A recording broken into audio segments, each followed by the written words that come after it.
makeup is weird. Yep. That's just an objective fact. Nobody can deny me on this. It's totally passable at best. I'm not gonna. Well, see, that's the thing. It is a very low bar, isn't it? I 100% thought you were gonna go, oh, I'm not gonna bite you. That's Michelle's job. No.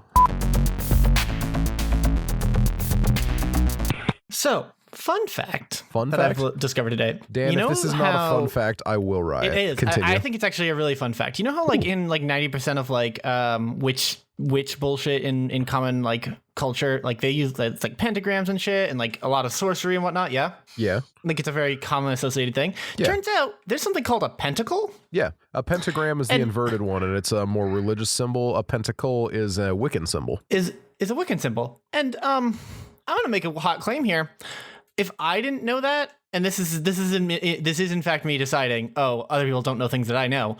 But if I was unaware of that as just a casual viewer, I'm gonna take a wild guess and say that 90%, 80% of writers and like artists in that space also don't know that and have just been throwing pentagrams and shit because it looks cool. Well, I mean, the pentagram itself has like that heavy religious connotation of it's bad. It's you're devil worship or whatever. But I'm saying that like you can like Are you talking about finding the ones that are not inverted? I am discovering in this in this like last 10 minutes that I've discovered this fun fact that most games and like I'm trying to think of things that aren't just Call of Cthulhu, because like there's a lot of fucking what I thought were pentagrams in Call of Cthulhu and in the Cthulhu mythos, and now I'm realizing, they probably were just pentacles, and I was just looking at them upside down.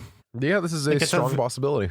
Like that's a very, very strong possibility, mm-hmm. and I am shooketh that nobody decided to like ever explain that there was a difference. So like, I know you might have other opinions on this. I did know. I'm not surprised you knew. I was about to say, I guess you're probably not surprised at that. But I feel like you are like you the metal scene is like on the fringes of that culture as a whole, and so it doesn't really. And you've always kind of distanced yourself from the religious aspect of like of that kind of thing. So I feel like it's not really that surprising. Like I could never see you having a pentagram. I 100% could see you having a pentacle. I would not.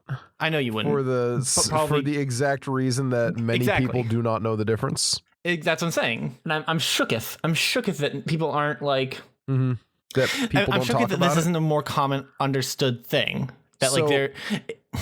It is something that is talked about within the community. And by the community, I mean witches. Because they're...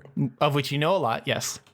I know a few, and they're more than a little, shall we say, peeved that they constantly are misconstrued. Well, of course, in things. It's almost like when your entire culture, what most people know about your entire culture comes from things that are distinctly anti your culture. Mm-hmm. It can be a little frustrating. Pretty much. You are indeed figuring it out.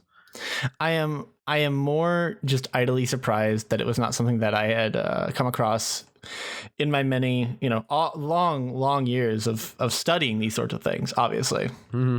In your long years of being a pagan. I've always been fascinated. Well, not always. In the last couple of months, I've been really fascinated by paganism and no, I get you. Fucking tarot is pagan, right? I don't know where the line is between different things. Sure. I see this is my casual, it's really interesting to me, but I don't know enough about it to. I won't say no, but it's not exactly a yes either. I was gonna say it feels wrong, but you can't give me a solid reason why. It's more like hoodoo voodoo than pagan. Okay. But I don't know enough outside of paganism is generally European to tell you why that is incorrect, the tarot is European. Tarot is European, but it has been heavily adopted by voodoo and hoodoo. So has it? Oh yeah. I really don't feel like I think of it in that I guess the only context I immediately think of it as in that way is something like fucking Princess and the Frog or something. Like it doesn't, I don't know. I don't associate it with voodoo and that. That's its own thing. That voodoo is its own that's an actual another thing that people actually do. Entirely voodoo. Well, no, that's what I'm saying. But outside of that, I don't know what else I would associate tarot with voodoo. Like, I kind of think of it as like a distinctly like, I guess it depends on if you'd believe like in like fortune telling as being a voodoo thing, or I think of it more of like a Eastern European thing, I guess. I don't know why. Probably because of its heavy connection to Romani people. I was gonna say probably because of that, which is not something I'm pleased with now that I'm like talking about it out loud. Well, I mean, it is okay to have that like stamped into your mind as a, oh yeah, this is how that is, without being happy about it. That's just like years and years of how media be. I believe in you to get past it. Yeah, we'll do this together. What is that game that came out recently? I don't know. I'm trying to find. Give me a second. I'm trying to find the thing about it, because I think I talked about it. Did I talk about Noisha a couple weeks ago? I do not believe so. It is not familiar to me. Give me a second. Let me find what the name of the thing is. No, not. Where the hell is this thing? I don't know. I'm trying to find the name of the correct word, so I'll get there. It's just going to take me a second. Go ahead and talk about something. Well, what I have to talk about is a really hard detour. So you want me to find this? I kind of would prefer, if we're going to continue talking about what you're going to say, I want to continue it, because I'm going to talk about some experiences I had this week. Oof. And they're very funny, but it's a hard line. It's a hard line thing. It is a hard line changed conversation. So yeah. Emerald Tablet. That's what it's called. So Noisha is a game about. So did you ever play those like? I'm trying to think of how to describe them. Literally sandbox, I guess would be the best way to describe them. Like sides, like their side view, you can drop like gunpowder in, and then you drop a spark in, and the whole screen blows up because you burn up all the gunpowder. Or like then you drop water on top of the fire, and the fire will go out, and it's like all sand based. Yeah, kind of. I played one that you're supposed to burn everything. Yeah, similar idea, but there was a bunch of different games like that, and they were all kind of the same idea. You hold your mouse button down, and you drop sand everywhere. Yeah. Noisha takes that game and takes that idea and turns it into a full blown roguelike game that is incredibly dense in terms of content. But one of the thing that it talks about, that it brings in, is is something called the Emerald Tablet. As one of the like kind of things it brings in, and it brings in a lot of Hermetica texts, which was kind of what I was getting to when I was talking about Wiccan and like kind of occultic ideas and texts. I've been really fascinated by recently. Like the entire, and I'm super like dumbing down because I'm like re-remembering it now on air when I was looking at it from what I was looking at a few weeks ago. But it's where the as above, so below comes from. Okay. Which again, I feel like I talked about this on the podcast at some point. But it's this text, the Hermetica, is where Hermeticism comes from. It's based on the idea that everything, that like the world is essentially in layers, is kind of the way to describe it. Like the universe is in layers, and things that happen on one layer affect things on every other layer. Yeah. Kind of a little like there's a little bit of I think it's Buddhism that has a similar idea of like worlds within worlds and like worlds outside, worlds connecting to worlds. I think it's Buddhism. But yeah, just really interesting. Like he's esoteric and not what the Western world would think of as like the common belief structures and religious texts have been really interesting to me lately. Probably playing things like Cultist Simulator doesn't help particularly, but here we are. I would assume not. Yes. But in reading some of these like texts, it's really interesting to see that like this is stuff that like it's easy to look at it and say, oh wow, that's crazy, yo. But like this is also stuff that like actual people believe in, and like not just as a like. Yeah, not just as a novelty. A fun, it's not just a novelty. Eccentric thing that is a stat in a video game, much like Cultist Simulator has. Exactly. I feel like so many people's interaction with these, like with the occult, for lack of a better word, is in the context of like either a movie like Indiana Jones or like a game like Call of Cthulhu and stuff like that. And there are still technically these groups and these societies that like still believe and still practice and still like work towards these specific things. And some of them, I'm sure, even in me describing them, I'm like getting them horribly wrong just because I'm not part of that culture by any stretch. Yeah. No, I get you. But no, it's super interesting stuff lately. Though, isn't it? It's all so fascinating because it's all so in depth, and I won't say that it makes sense because that's not quite what I mean. It makes sense within its own like context, if that makes sense. Yeah. Like if you take the like almost any religious or belief structure or anything like that makes sense if you give it the full context of the religion. Yeah, if you take just taking the broadest stroke one, Christianity makes sense if your base assumption is Jesus is the Son of God, right? Yeah. In the same way, like if you believe the very simple, whatever core tenet of individual belief systems are, they slot into place really, really easily. And I guess obviously that makes sense just by virtue of like people wouldn't believe it if it didn't make sense to a point, that is. Yeah. But it's not something that I feel like a lot of people really approach where it is, if that makes sense. Like you have to come to the level of whatever thing you're reading and then move on from there. You can't come at it from wherever you're coming at it from, because that's not going to give you the context that you need to actually understand what you're reading or what you're looking at. Mm-hmm. Point is, all that to say, pentacles are a thing that I feel like more people should be aware of. There we go. And all that to say, welcome back to Off the Air. I'm Dan. And I'm Noah, no longer sick. 15 minutes in. Jackson's unfortunately unavailable today, so we're going to make do without. Which is unfortunate because there is something I want to talk about that he was there for, because I went to go see Birds of Prey over the weekend and he went with me. But before I want to get into Birds of Prey, imagine having friends to go see movies with you. I want to talk about the flu real quick. So like the real flu, which flu, to be clear? The flu.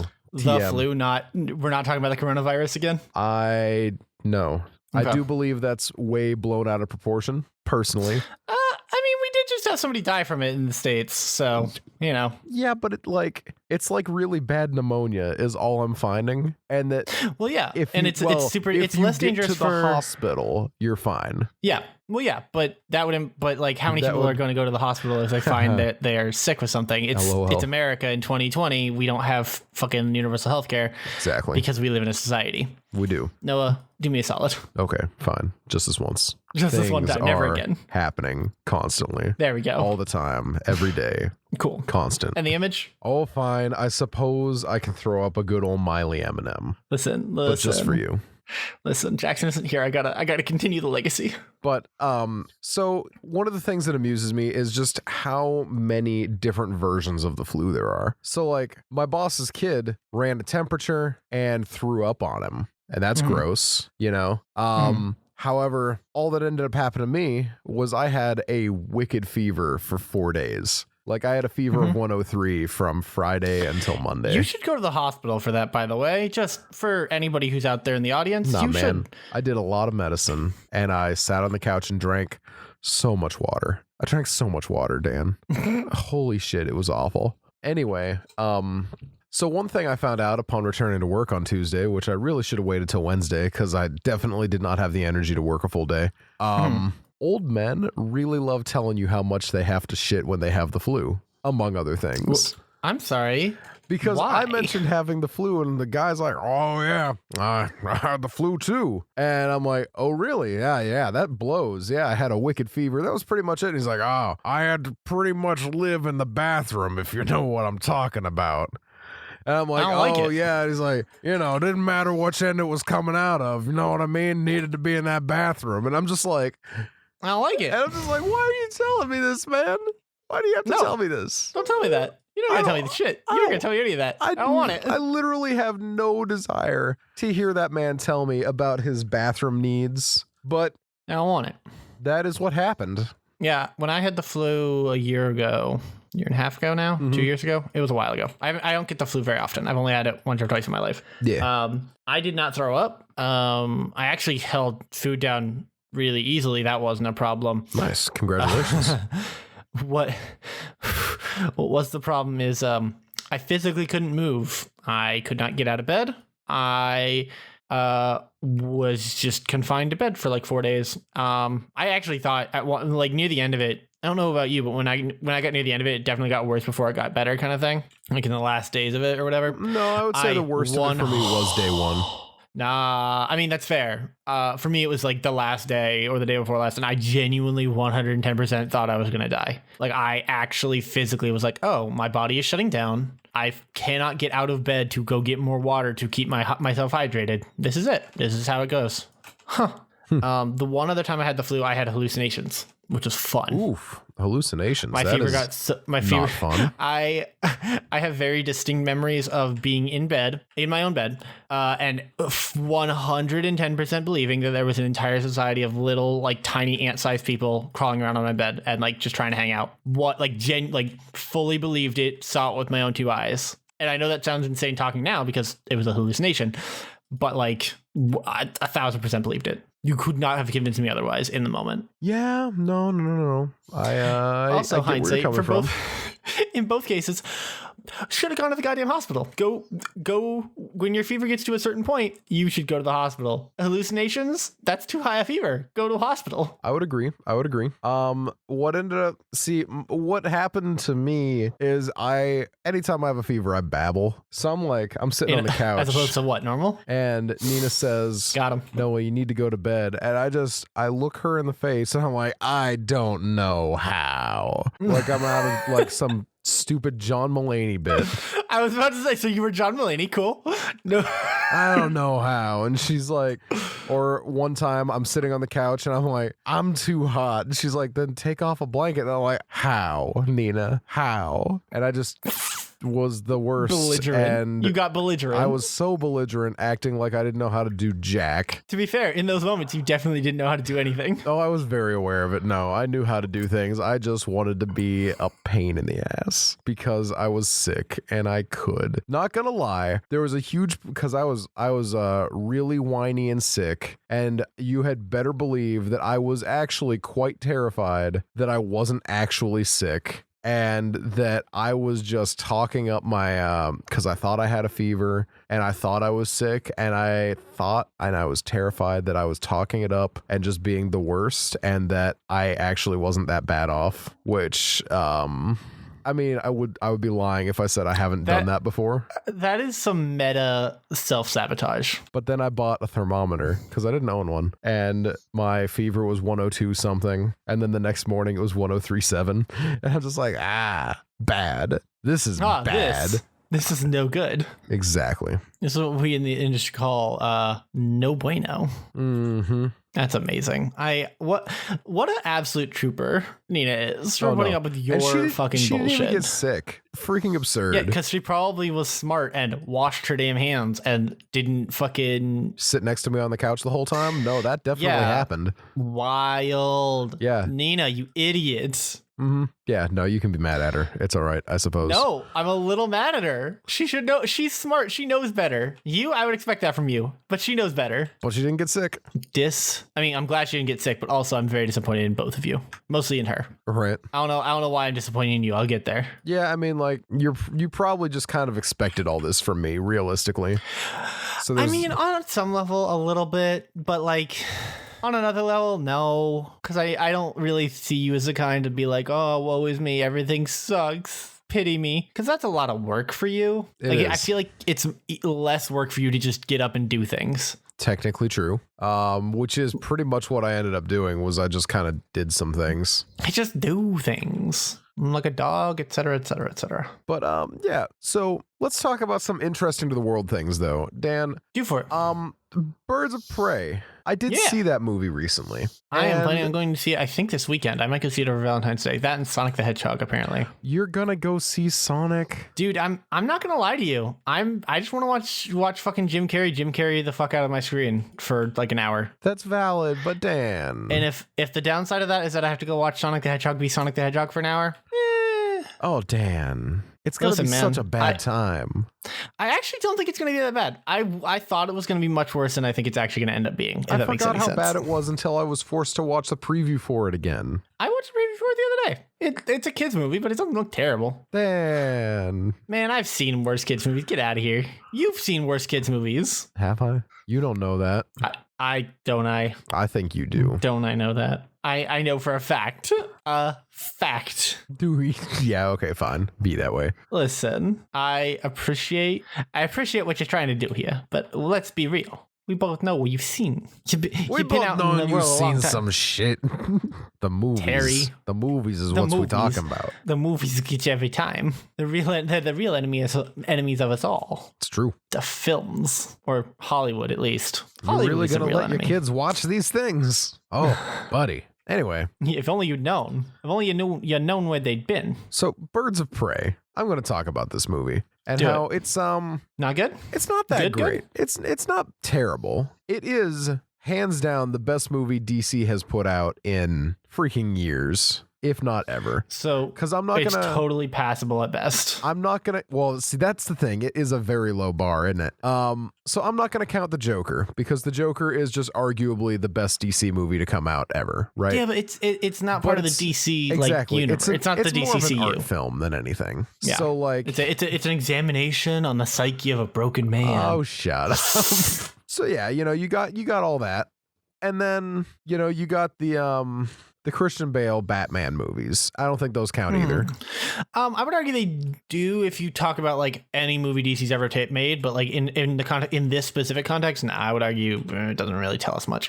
But those are the best DC movies, right? Yeah. Dark Knight and whatever the first one was called. Was it Batman Begins? That was it. I think it was Batman Begins. It's very good, But here's the thing. Now, what we're really forgetting? Batman and Robin, the actual best DC movie. You're right. I can't believe that we're forgetting Batman and Robin. I can't believe that you're forgetting Batman and Robin. I didn't forget shit. # never forget Batman and Robin. Anyway, bat nipples. Noah, it's about the bat nipples. I knew you were about the bat nipples. Of course I'm sorry. Don't bat nipple shame me. Anyway, Harley Quinn. I can and will. Speaking of Quinn. Never mind. Speaking of bat nipples, really, Dan, that's what you want to go with? No, I didn't say that. That was you. That was all you, buddy. Sure it was. I was going to say, speaking of DC movies. Sure you were. You literally can't prove otherwise. So yes, that is what was going to happen. Well, anyway, out here watching this movie, and I got to tell you, it was a much more fun movie to watch than Suicide Squad. Like by a long shot. I will never take that away from this movie, that it is better than Suicide Squad. As we both know, that is a very low bar to clear. Yeah. A very, very low bar, in fact. Depressingly low bar, ? No, just sad. Yeah, okay, I'll accept that. Just low and sad. So here we are with a movie, and it's not terrible, honestly. It just isn't great. I can live with not great though.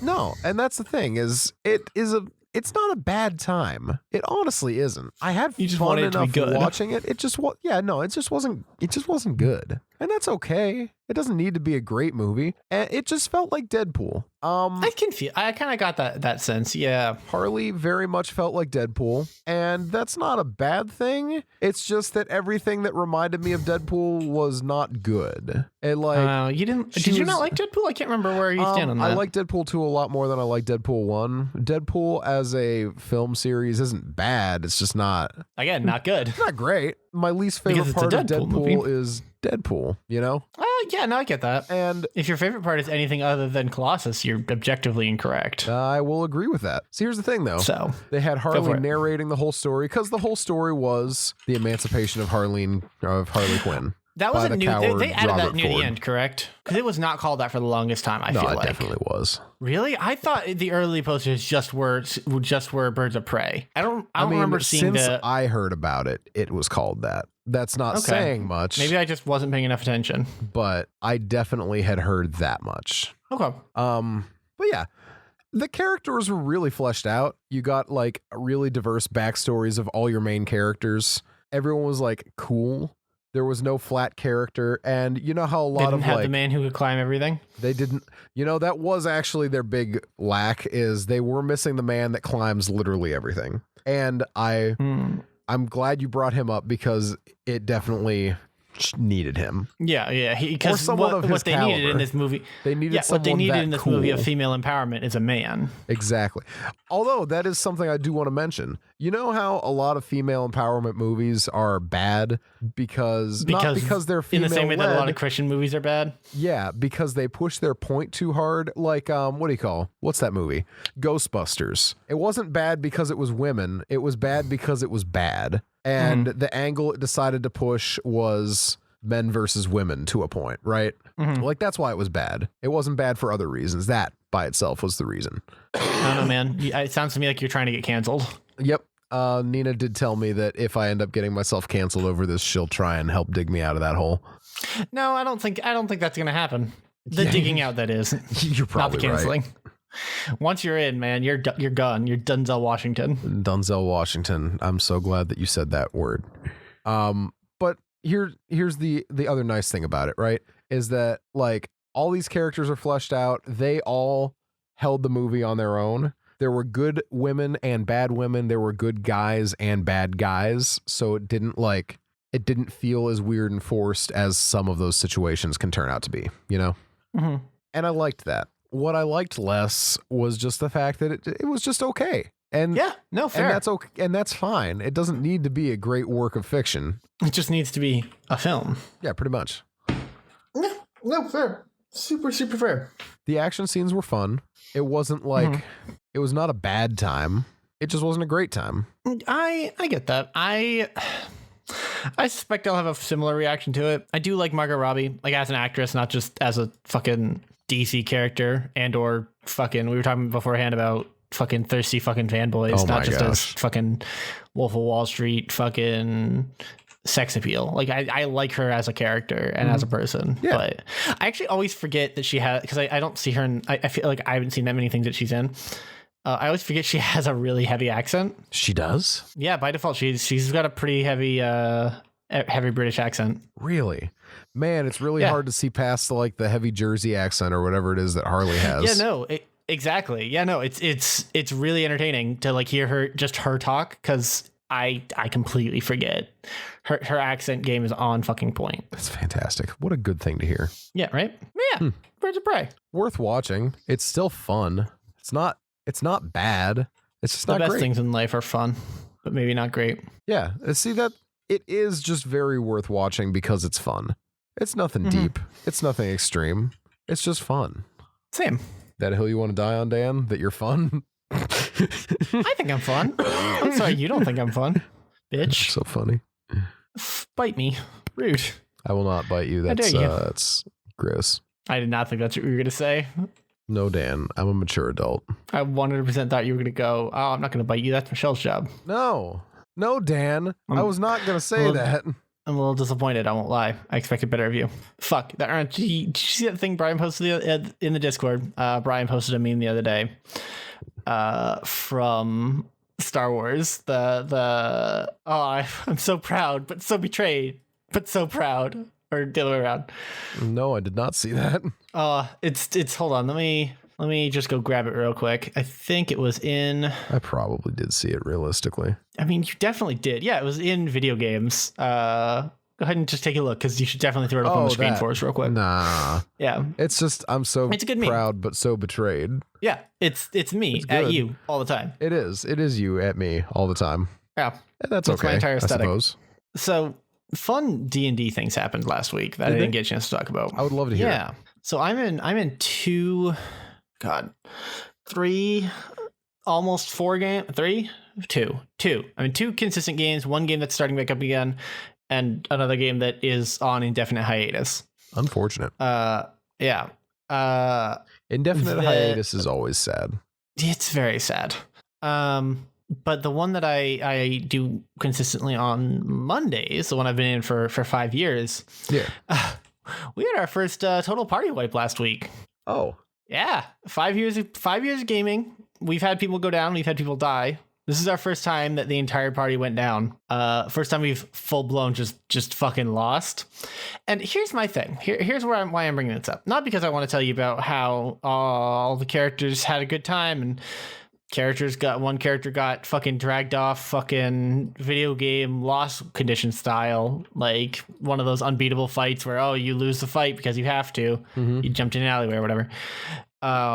No, I wanted to talk about two things. One, shout out to our GM for getting literally the best luck of anyone I've ever seen when he usually has the worst luck of everyone I've ever seen. Like 5 years of bad luck culminated in him getting like 10 crits in a row, to the point where halfway through I'm like, my dude, you need to roll these in public. Like I get it. I get that you're the GM, but also like this is a lot. Amazing. Yeah, no, it was batshit. Because turns out the fight was actually going to be real easy, and then his characters the fucking NPCs just kept critting. But that's not what I want to talk about. No, what I want to talk about is loss conditions in tabletop games and video games. And I think losing should always be something that like you are capable of doing. Obviously, fucking what's his name with his game over screen is a failure on the video games industry. Fuck off. Who said that?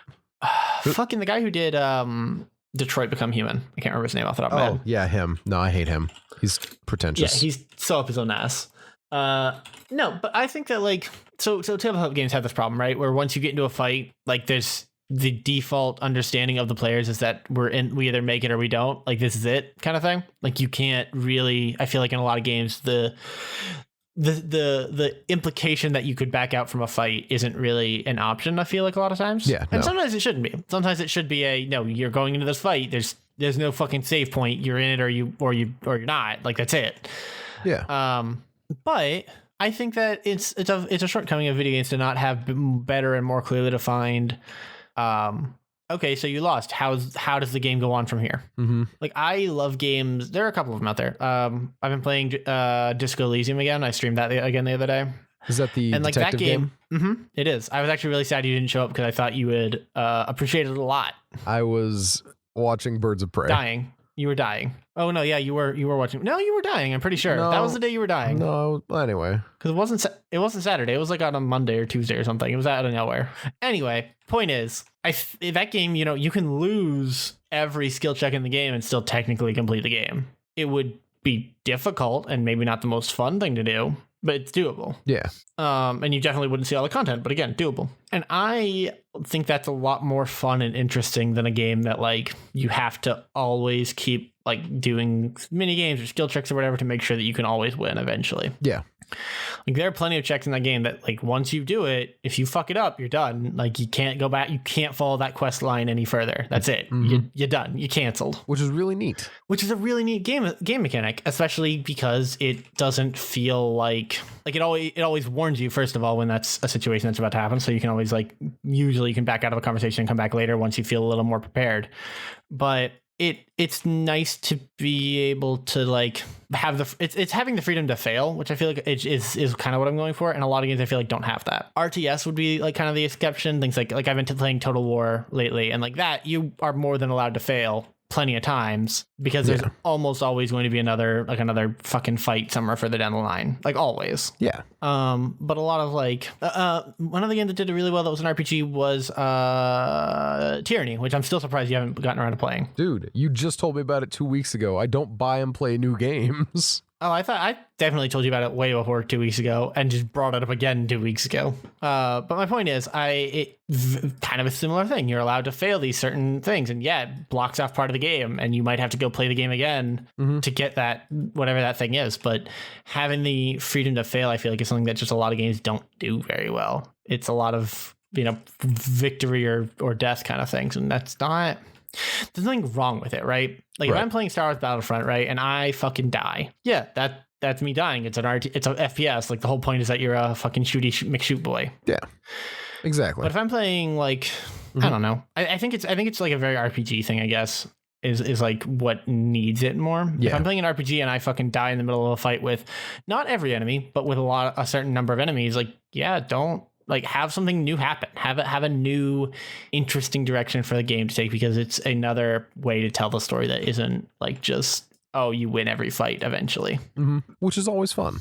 It's always fun. And it's always an interesting, my GM didn't plan for us all to die, but since we all went down, like there's a whole like side quest that now we get to do where we have to go off and rescue one of the characters, because that's that's what has to happen for like the broader stroke of the game. And it's an interesting story point. It's going to lead to one of the boss fights in the next area. Yeah. So really interesting. It's a cool thing. So I seem to remember ages ago, this game was the one where you were going to like, you were a rogue, but you were also a wizard. And which one? The one that you just died in. The tabletop game? Yes. So that character and his big, long, like, plan of world domination is now no longer a thing. Well, I mean, so we all went down. Nobody full died because we were fighting like humans, like we're fighting people rather than monsters. Yeah. Like if you're fighting monsters, they're just going to kill you. Right. But in technically in most tabletop RPGs, you go down, you don't die. Right. So everyone went down. He never had. So I didn't want to tell RPG stories because I feel like they're one of those things that's only interesting to the people who play them. Pretty much. I won't disagree. I'm playing a Shadow Dancer rogue. Okay. Because Shadow Dancers are really cool and they're very teleport around and stab people in the back and then teleport back into the shadows. And it's just a neat aesthetic. Yeah. I always view it as kind of a Nightcrawler aesthetic. The X-Men character, not the movie. I assumed. Which was trending on Twitter the other day. Nightcrawler, not the character, not the movie. I don't know. I saw it trending. I'm like, oh, I wonder what happened with the movie. And no, it was fucking Nightcrawler out of fucking nowhere. Okay. Oh man. Speaking of Nightcrawler and people coming back from the dead, because that's a whole thing that happens with him at one point. I've discovered in the past week and a half, 2 weeks. I may have an unhealthy obsession with necromancy in the context of video games, that is. I don't know why or where that came from or how that came up, but like necromancers are really cool. And I didn't like, because I used to have a very edgy McEdgeboy aesthetic. That was my aesthetic for a long time. It still is on some level. Oh yeah. No, without a doubt, it definitely still is. I really like necromancy. And Sam is the GM in my other game where I am building a necromancer, and I don't know what to think about it yet. I don't know what to think about this realization that hey, what if, hear me out, armies of the undead? What about that? Because I don't really care about the zombie genre. Like it's not a zombie thing. It's I don't know. Yeah, no. Zombie genre is kind of whatever. But the idea of having an army of the dead is really neat, isn't it? Yeah, it's real cool. This is very cool. Yeah, no, I'm a huge fan. I keep trying to explain to my GM that, listen, just because I raise the dead doesn't mean I'm an evil character. I promise. I don't want this to be an evil character. I don't think she believes me. And it makes me sad. Yeah, no, she definitely isn't believing you. And I think that is valid. I think it's valid. Oh, absolutely do I think it's valid. But hear me out. What if misunderstood necromancy? Also valid. That's my whole pitch. That's it. That's the pitch. What if just undead, but maybe not evil? Necromancy. It's I feel like it's not, I don't know. I feel like it's very hard to do well for anything other than a PC, right? You have to be playing that character for it to be done well. Otherwise it's just, oh, look at you, the hero, you went in and you killed the necromancer. Then it turns out he just didn't get it, man. He wasn't really a bad guy, and that's not fun. Yeah. But I like the idea of a necromancer that just wants to help people. He just wants to like roll up in town with his fucking undead army and be like, listen, you guys need more hands for the harvest. Let's go. I don't know. I got hands. They can be harvesting. It always just makes me think of my all-time 100% favorite necromancer story, where it's 4 PCs who are necromancers and they raise an army to go fight the bad guy who's coming to attack. And they teleport their army into the city, but they accidentally land in a different city in the middle of a parade, and their undead armies kill everybody before they can, take control of the situation. Stop them. Yeah. And because of that, they realize, oh, we're the baddies. Yeah. It's such a fun story. My all-time favorite necromancer story is a old green text that explains that because zombies can follow simple simple gate commands, if, but, for, nor, etc. And what is it? And, or, nor, I don't remember, whatever. And, for, nor, and NAND, I think, whatever. The basic pieces that all computers run on, right? That it is theoretically possible, given enough undead and enough time and enough pocket dimensions, you can to make a computer out of zombies, out of undead, out of zombies. And the idea of having a party trying to go through that and like You're literally that makes the party kind of hundreds of a virus of like a literal virus. Hundreds of zombies not even realizing that they're literally there as a computer. Mm-hmm. And I really like it because in Pathfinder it's very doable. Like not very doable. Like you need to be a lich and have unlimited time and unlimited bodies, but like fuck it, just tell a village to give them all your dead or all their dead and that'll be it. Like whatever. Mm-hmm. You have an entire army of undead that like you just have to reset up again if they fucking die. All right, whatever, we'll go do that. Very, very cool idea. Obviously not something that makes sense in like it's a very cool theoretical idea. Like so many ideas, it's very cool in theory, but not that interesting if you ever tried to like bring it into a game. Yeah, that is the problem. Because there's no way to do that without it being a gimmick. Mm-hmm. Maybe someday though. I don't know. Maybe someday, Dan, you will be the DM and you'll make your computer zombie. And I don't want to be the DM. No, I've decided more and more recently that I don't want to ever DM again if I can help it. I will, like if I have to, or if I have a game that I'm very passionate about. But like, it's a lot of work, not for nothing, and like it's a lot of exhaustion and needing to actually put the time in off the clock. And I don't know that I can consistently put that kind of time in off the clock, just by virtue of if I have a bad week, like, okay, then that means there's no game this week. Not, I can go and I can kind of call it in for a week. That just means there's no game. I have to be on my game. No, I feel that. That is kind of where I'm at with my Strahd game right now, where it's me feeling terrible that I have not taken the time to finish like a write-up for my players, reminding them of where they're at so that we can restart. Because yeah, I was actually going to ask about that because I know you were trying to run one for a while. Yeah, no, it all fell apart because none of us were free on the same nights, but we didn't have enough players to really do any sessions without people, I get that. How many do you have? Yes. I don't remember, if we're being honest. How? You know what? All right, fair enough. It's just because it's late. I think I have 5 now. Yeah, that's about any less than that, it's really difficult to do. Yeah. I think we have 1, 2, 3. I think we have 5 as well. 4.5 in one game and 5 in another. Yeah. And you can do it with 4. You can do it with 1 player missing, but with 2 players missing, it gets difficult. Exactly. And honestly, it's mostly just that you need there's always going to be certain players you need to keep the game moving well. And if you lose those players, it just falls apart a little hard. Yeah, you need those. You need the proactive, because there's always proactive and reactive players. Like it's just a thing. I am a reactive player. I've always been a proactive player, much to everybody's chagrin. I've tried to be proactive, and it just does not tend to happen for me. Yeah. I mean, there's nothing wrong with that. Yeah. As long as you have, ideally 2, but at least 1 proactive player, you're fine. Mm-hmm. And like they don't need to even be like, oh my God, I'm just going to run away with the plot and just fucking steal everyone's attention. But yeah, if that's what happens and keeps the story moving so that everyone's having fun. Yeah, that's kind of where I tend to feel or tend to sit in the feel. You know what I mean. How you doing, buddy? I'm just tired, dude. It's been a long weekend. I couldn't imagine why. Very fun. Emma was over. Got to hang out all weekend, which I miss Emma. Fantastic. I miss Emma. Also saw Birds of Prey with Emma. Hung out with my parents. Played that new Cyanide and Happiness game, Trial by Trolley. Ooh, how was that? Oh, it's a blast, dude. It's an absolute blast. That looked like an absolute blast. It's 100% worth having backed it on Kickstarter. That looked amazing, yeah. Yeah, no, I'm very happy with it. But busy weekend. Now I'm tired, so tis life. Tis what tis. I feel that. I have recently been coming to the understanding. I mean, I always knew it, but it's been more and more apparent that weekends just are not long enough. I need 1 more day in my weekend. I need to work 4-day weeks. Like I don't care if I work 10-hour days on those 4 days. I need 4-day weeks. Mm-hmm. Because as is, my life is like busy enough that during the week I just don't have time for anything really. But what I've already I can't really fit anything else into my schedule. Yeah.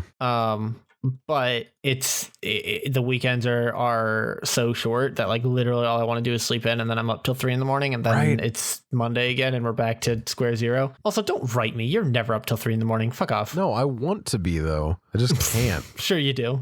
I miss being able to stay up late, dude. Coward. I'm eternally missing being able to stay up late. Yeah, and you're being missed. I mean, if I was staying up late, I wouldn't be hanging out. Nothing against you. I just wouldn't be. Yeah, exactly. I'd be like playing The Witcher until 3 or watching TV Let Netflix and chill, baby. I recently picked up Umbrella Academy, and it's a very good time. Oh yeah, I got like halfway into that show and then dropped off of it. I don't know why. I just kind of stopped.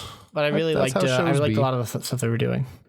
I don't know why that's been happening to me lately. I mean, I do. It's because time and energy that are required, and it's one of those shows that I kind of have to actually pay a little bit of attention to. Yeah. Whereas some shows I can just kind of put on, like I've been finally getting Michelle to watch Brooklyn Nine-Nine with me. Such a good show. And that show, since I've seen it all already, I can just kind of turn it on and eat food and chat and not worry about it. Mm-hmm. I don't looking forward to the writing picking back up again, because when it switched over to NBC, some of those early episodes are just not good. I don't remember it. I don't remember where that happens. So, yes, I agree with you. It's like the first 6 episodes are real rough. They're starting to pick up again. But yeah, they were not a good time for a little bit. Yikes. Fair enough. I literally don't like the first couple episodes are like not even part of my memory at this point. No, that's fair. TV shows be like that. TV shows be like, sometimes you don't think it be like it is, but you know what? It do. It almost always do. In fact, it almost always do. God damn it. Now I'm yawning. Stop it. I'm sorry.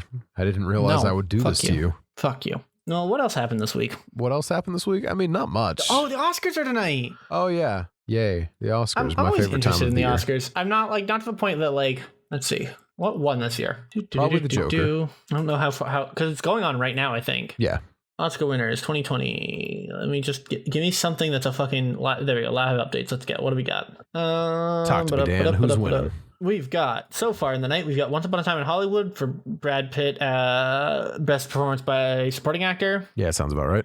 We've got best animated feature film, which is Toy Story 4. No surprise. I am surprised. Which is some bullshit because Klaus was up for it, and Klaus was amazing. I've heard nothing but good things about Klaus. Dude, I did not expect it to be as amazing as it was. I won't lie to you. Like, I thought it was going to be pretty good, but holy shit, what a movie. I actually would recommend you, even though it's not Christmas time anymore, go do yourself a favor and watch it. A lot of people told me I should check it out. Best animated short film was Hair Love, which I didn't see any of the animated short films. Same with the live action short films, didn't see any of those. A Neighbor's Window won that. Jojo Rabbit won a best adapted screenplay, which Michelle went and saw, and your boy needs to go see. What one? Jojo Rabbit, the Taika Waititi film. Oh, Jojo Rabbit. I've heard good things. Hey, we're all Hitler now. Hey, we're all Hitler now. Yeah. If Joker is Hey, we're all Joker now. Jojo Rabbit, Hey, we're all Hitler now. And then actually very, very pleased. Parasite won Best Original Screenplay. Nice. Did you see Parasite yet? I did not. I heard nothing but good things about it. Like, it seems like a very you kind of movie. It seems like something you'd be super into. I don't think I think I would enjoy it, but I don't think it's really my aesthetic as far as movies go. But I mean, down with the fucking rich white people and like fucking do what you gotta do to survive. I get and I respect and I enjoy the theme. So I'll see it eventually. It's one of those things that I'll get to when I get to it. I'm not like stressing about that one. I have faith in you. But essentially because I already know like what happened. Like I already know the movie. I've already seen all the reviews. I've heard plenty of people talk about it. I'm not gonna get around to watching it for a while. Mm-hmm. Well, yeah, that's where we're at so far. I'm curious to see who gets sent. Oh, I saw 1917. I meant to talk about this when you talk about movies. Oh, yeah. Did you get to see it yet? I did not. I've heard it's all shot in a one-shot style. It's the movie is shot with the intent to make it feel like it's a one-shot. Obviously, it's not because that's not how movies work. Yeah, you literally cannot shoot that level of a movie. You cannot shoot an entire full movie. Not like that. That's not true. You can shoot an entire full movie. I have seen it. It is amazing. There's a Russian film that was shot in 2 takes. They shot literally the entire thing in 2 takes. And used the second take, and that was it. Good Lord. It was a very like art house movie, but it was very well done, and I actually enjoyed it a lot. I still enjoy it. It's it has like 300, I think, extras or something running around in the background throughout the entire thing. Good Lord. You know what? And I'm not surprised though. You need that. It's very cool. I'll see if I can find it at some point and talk to you about it. Yeah, Michelle and I went and saw that yesterday, and Michelle said it might be one of the best movies ever made, which is a bold claim, and I can't fully disagree with her. It's definitely one of the best ones I've seen in a long while. I was gonna say that's a big statement. I think it had a couple of problems. I worry that the main character, right? Yeah. Like the 2 main characters are both air quotes nobodies. Like they're intended to be. They're intended to be people you haven't heard of because one of the things that the director wanted was that you didn't get caught up in like, oh, it's Brad Pitt playing a World War II guy or whatever. Obviously not Brad Pitt, but whatever. They wanted you to be like, these are just two random soldier people. Yeah. And then you have it was really funny. The general, fucking the Scottish guy from Kingsman and fucking, what's his name? Percival from Kingsman both show up in the film, and it was very fun. Fun to see the same British actors playing the same couple of roles. And then that is how British actors be. Benedict shows up near the end as a character as well. So fun times. But beyond them, there's not really a lot of like big name actors or anything. And they're supporting at best. And yeah, I don't know, just a very cool movie, very intense. The one shot like aesthetic of it is, I thought it would get really boring at a couple of points, and the pacing of the movie I will say is a little slow for the first like probably 2/3, maybe half. Mm-hmm. But that kind of has to, it's a World War II movie. It kind of has to be a little on the slow side. World War I movie. Sorry, thank you. Mm-hmm. I knew as I was saying it, I knew it was wrong. It's a World War I movie, so it kind of has to be a little on the slower side. Yeah, I feel like it's hard. It fits the setting. But yeah, I don't want to talk too much about it because I don't want to spoil it. Yeah, but yeah, it's very, very good. Very, very good. Would recommend. Minor complaints, but I will save those for when at least one other member of the cast the podcast has seen it. Appreciate that. No, fuck you. And now I want to talk about it. Well, thank you, Dan, for being considerate. Now I want to do it. Yeah, it's called an aesthetic, Dad. I guess I just don't get it. That's okay. You don't have to get it. The maze is meant for you. Speaking of TV shows I never got back to. I saw the first season of Westworld, never went back. I was going to say I have no idea what that reference is, but it's Westworld. A show that I've heard I would like a lot. You would. I actually could see you liking that a lot, but it's good. Haven't seen didn't see the rest of BoJack yet. Didn't see the rest of well, Jackson's not here, so I can talk about Rick and Morty and be safe. So didn't see the rest of Rick and Morty yet. I'm behind on a lot of my TV shows. I saw The Good Place. Saw the last of The Good Place. That was really good. I've heard it was a really good end. Oh, right in the heart feels. Do you want to feel things, Noah? I do. Then go watch it. It's a good show. Eventually I'll get around to watching it. I got burnt out when they got sent back to Earth. I was just like, this is good. You know what? That's super fair. I feel like that was the weakest decision they made in the show, because it kind of felt like that should have been the end of the show, and it just wasn't. See, I don't know. I've thought that the end of the show realistically should have been something better, like, I don't know, them just going to heaven. That would have been like, if that balloon had actually been real, that would have been a perfect ending. Mm-hmm. But it also makes sense that wasn't the ending, Yeah. Is what it is. Yeah, I get you, and I think that they're I don't know. It's a good show. I would. It's one of those shows. So it's one of those shows I feel like makes me feel smarter, if that makes sense, because of all the like underlying psychology talk behind everything. And obviously, like in the same way that like a Rick and Morty fan isn't smarter for having watched Rick and Morty or anything like that. Right. It isn't actually making me smarter. It's just making me feel like a fucking up my own ass prick. But. Which you are totally entitled to feel like. But this is the only time I'll ever say that to you. Oh, fuck it. We got it on the podcast now, my dude. That doesn't count. The podcast that you edit. Fuck. Yeah. They'll never know. They'll never know the terrible truth. Speaking of terrible truths, Noah, I think it might be time. It might be time? It might be time? It's getting up there. It might be time. Did he just say it's time? Dun, dun, it's time dun, to dun. listen to a book? Have a lot of fun. Ooh, it could be that. Yeah, I actually have a book. Hold up. Oh, tight. I've been listening to, speaking of psychology and books, I actually have been listening to Library, Understanding the Dark Side of Human Nature by Professor Daniel Breyer. It was a free audiobook from last month. Very good, actually. Very, very good. I've been for a while wanting to like learn more psychology stuff and philosophy stuff and where they do intersect, and it's a book about what makes people evil and like the nature of evil and like what does actual evil look like. Is it possible for you to possibly be evil? Is true evil found, or is it created? Like all these kind of big stroke questions, and I'm very, very fascinated by all that. So okay, that's kind of neat. Huge recommend. Understanding the Dark Side of Human Nature. It's a Audible original, which last month. So every month Audible does their does like 2 free Audible originals, and then your 1 free credit that you usually get. And this is one of the free Audible originals, which is very neat of Audible. Realistically, very neat of Audible, especially because it's part of a series called The Great Courses, which is it's an author, but it's also a It's like a publisher, I guess, a publisher on Audible, for lack of a better way to say it. And it's just a bunch of lectures that are kind of strung together into a narrative. And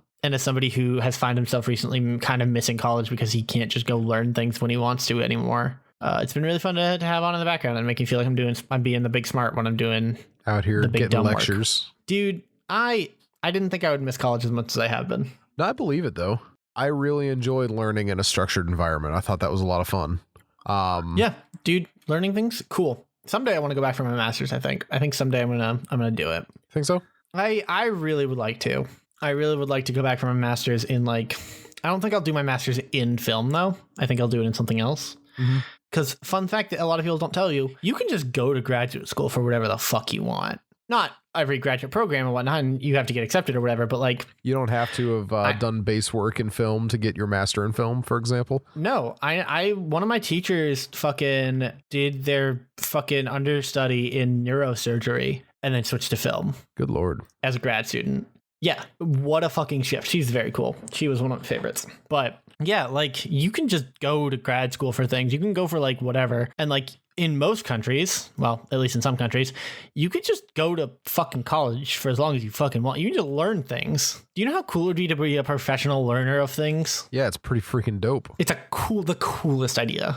I don't miss the stress. I will say I do not miss the absurd amount of stress that I was under in college. Valid. You know what I do miss? Having a fucking education about things that I otherwise may not have actually spend the time in going to learn. In this age of modern fucking technology, you can learn whatever the fuck you want. Give yourself enough time and enough the energy to put and enough passion for it. You can learn anything. But God, it's so hard to self-teach yourself. Yep. To self-teach. It's so much easier to go to an actual structured lecture where you have consequences, because that makes you actually want to do it. And it's easier to not have to just train yourself to do it. Yeah, no, for sure. Point is, I miss college. Go listen to lectures on Audible using the promo code audibletrial.com/off the air. That one. That's us. It also helps us out. And if you want to help us out other ways. If you want to help us out in other ways, then you can go to patreon.com/off the air. Jesus. Give us some money. Time. It'll be a grand old time. Or you can also, if you would like to help us for free, you can go to Apple Podcasts and drop us a 5-star review. Now, you may be wondering, Noah, why are you bringing up 5-star reviews again? Well, I'm glad you asked, because did we get a new one? We got a new one. And oh no, you sound real disappointed. That can't be good. CosmoBoy69 says, Noah shaved his eyebrows. So I went to cosmetology school with Noah, and one day Noah came in with a shaved eyebrow. Since he was a heterosexual male, I thought this was a bold and confident choice. It looked sick, but I knew I could do better because I have talent, so I decided to shave my eyebrows too. But I had to outdo Noah. I ended up shaving 2 lines in my right eyebrow. 100% honesty. I looked so dope. Way better than Noah could ever have done. I have to admit, one of my lines was a little wonky, but in a cool, edgy way. TLDR, Noah shaved his eyebrows as a youth. Now, I need to tell this story, but I shall censor names to keep things anonymous. I was gonna say, so we'll call this guy. We'll call the guy telling this story is not the one who was there. He overheard me telling the story because it came up about my shaved line in my eyebrow. So, to protect my classmate's identity, we'll call him Grant. Fucking Grant. Exactly. Now Grant, always wanted to be the best one in class. He never would be. He never was, and he never will be, because he's just not good. Mood. But there was this other kid in class, and we'll call him Mike, because that's his name. I fucking love that. Now, that's my favorite joke. I've established it before. So fucking good. Go on. Now, Mike, I knew it would look like Mike just fell out of prison if he cut a line in his eyebrow. So I was like, hey, Mike, you should cut a line in your eyebrow. And he's like, what? No, I'm not doing that. And I'm like, nah, dude, if you do it, I'll do it. And he's like, wait, you'll cut a line in your eyebrow? So I'm like, yeah, I will. So I cut a line in his eyebrow, and it ended up taking over the entire class. Everyone ended up cutting a line in their eyebrow, including this dude who we shall call Grant. Because that is not his name. Here's the thing. It is not his name. Well, it's somebody's name. Grant, isn't it? Fuck you, Grant. Anyway, So what ends up happening is this dude, after I shaved a line in his eyebrow, wanted another line. And he and one of the other girls took my clippers without asking me and put lines in their eyebrows. That seems like a big no-no. It is a huge no-no. I'm glad that you noticed that. And they put... That seems like the biggest no-no, actually. It is indeed. You're so good at this. Oh my gosh. And they put lines in their eyebrows, but Grant does not have steady hands, and he made his other line too wide and crooked, which was not good. Jesus. Yeah, it was very, very funny. What ended up happening? And so he looked like a dummy. Was he colored in the line with a pencil?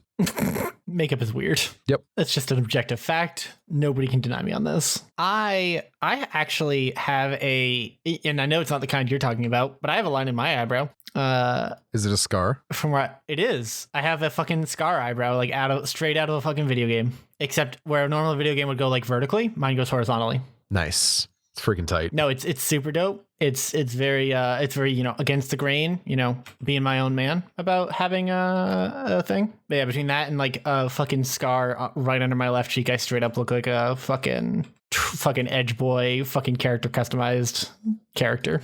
It's very funny. So thank you to definitely not Grant, whoever wrote that review. Yeah, definitely not Grant. We appreciate you. Do we? I mean, I do. He got you to tell a fun story and also gave us a review. So he's really my best person right now. Friendship ended with the rest of the podcast. I kept saying Grant. It might not have been Grant. Half a sec. I need to double check something real quick to make sure that my pointed name calling. Is it Grant or Graham? Shit, it might have been Graham. Wow. It was Graham. Shit. So here's what you're gonna do. All right, here's what you're gonna do. You're gonna replace every time you're gonna say Graham. We're both gonna say Graham a few times, and every time one of us says Grant, you're gonna replace it with a very poorly Graham. Graham. Yeah. Graham. Okay, you ready? Graham. Graham. Graham. Graham. Graham. I'm sorry, Graham, for calling you Grant. I am an idiot. He didn't know. You could have replaced it all. He would have never known. He would have known you called him something that wasn't his name. Much but work. Wouldn't have So much it'll work. Be very funny. It'll be very funny. Graham, not Grant, for making me read all of this atrocious trash. Oh, is that the new podcast? Yes. Atrocious trash? A trashity? A trashity. A trashity actually isn't terrible. That's a solid like album title or something. I'd even accept that as a band name. Would you? A trashity? What do you think, Noah? As the only person who's been in a band. Disagree. No, never mind.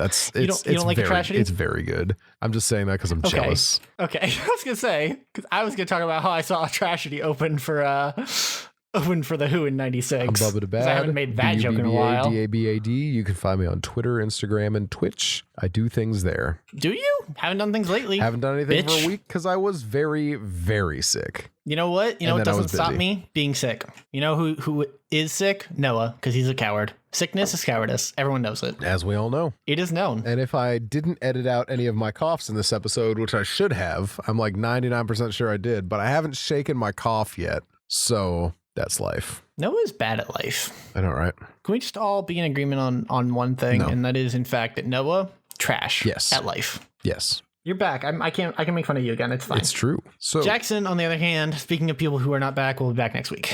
Yeah. Presumably. Unless something else happens. I'm Dan. You can find me on Twitter and Instagram at BornToRule57 and on Twitch at twitch.tv/BornToRule. I stream Thursdays and Saturdays, my bad. Thursdays with Noah and Saturdays with Cap. Although I think my Saturdays might be changing up a little bit because I think that's when my new D&D game is starting up. So I might have to change that to some day during the week. Maybe Wednesday. We'll see. Yeah. Yeah. We talked about where you can support this. Oh, do we have any new Patreon shout outs? I shouted out everybody last week, I think, but I don't know if we got any of the reads yet. No, I haven't reached out to anyone. Is this going to be like last month or you just forgot to reach out to everybody? No, I reached out to everyone. I did reach out to everyone. Cloud got back to me. And Emma did not get back to me. Coward. Emma said she had something, and then she's like, I'll get back to you on this one, and then didn't. Never did. And that's okay. That does sound like Emma. Emma, known person who doesn't get back to people on things, apparently. It's a stance I'm taking on this. It's a weird take to take, but I mean, like, if that's what you want to take, live your life, I suppose. Take. A weird take. Bye, guys. For taking. See you next time. Bye.